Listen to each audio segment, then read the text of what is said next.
If you can rent Venice for your wedding, you can pay more tax. Se puoi affittare Venezia per il tuo matrimonio, puoi pagare più tasse. È un messaggio inequivocabile, fortemente politico, quello lanciato da attivisti di Greenpeace Italia e del gruppo d'azione britannico Everyone Hates Elon, tutti odiano Elon, che a un paio di giorni dall'inizio dei sontuosi festeggiamenti matrimoniali del miliardario americano a Venezia, hanno srotolato in piazza San Marco uno striscione gigante di ben 400 metri quadrati per denunciare, sostiene Greenpeace Italia, un allarme climatico che va di pari passo con una pronunciata ingiustizia sociale. Jeff Bezos è proprio l'emblema di questa ingiustizia sociale.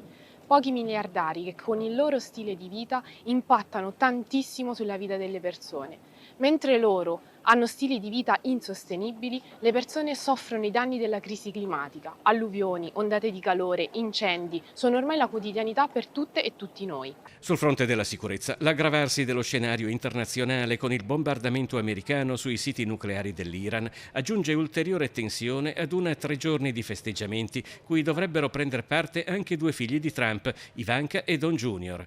Tanto che i festeggiamenti dell'ultimo giorno non si terranno più alla Misericordia, dove erano state annunciate manifestazioni di protesta, ma nei più appartati spazi dell'Arsenale. Per noi, per No Space for Bezos, questa è un'enorme vittoria perché appunto la protesta e l'organizzazione di cittadini e cittadine è riuscita a far cambiare i piani dell'uomo, il terzo uomo più ricco del mondo, uno degli uomini più potenti della Terra, che è stato costretto a spostare le sue celebrazioni in un altro posto, tra l'altro appunto molto meno centrale rispetto a appunto la Misericordia. Nei giorni scorsi il collettivo veneziano No Space for Bezos era riuscito ad esporre uno striscione polemico dal campanile di San Giorgio, finendo sulla stampa di mezzo mondo.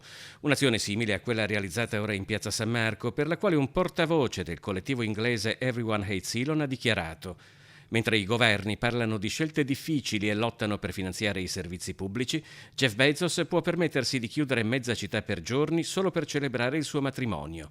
Poche settimane fa ha speso milioni di dollari per un viaggio spaziale di appena 11 minuti. Se mai ci fosse un segno che i miliardari come Bezos dovrebbero pagare le tasse sul patrimonio, è proprio questo. Da una parte abbiamo miliardari, industrie fossili e industrie della difesa che fanno tantissimi profitti, dall'altra le persone che soffrono la crisi climatica. È arrivato il momento di tassare gli extra profitti di queste persone e di usare questi soldi per aumentare welfare e per contrastare la crisi climatica.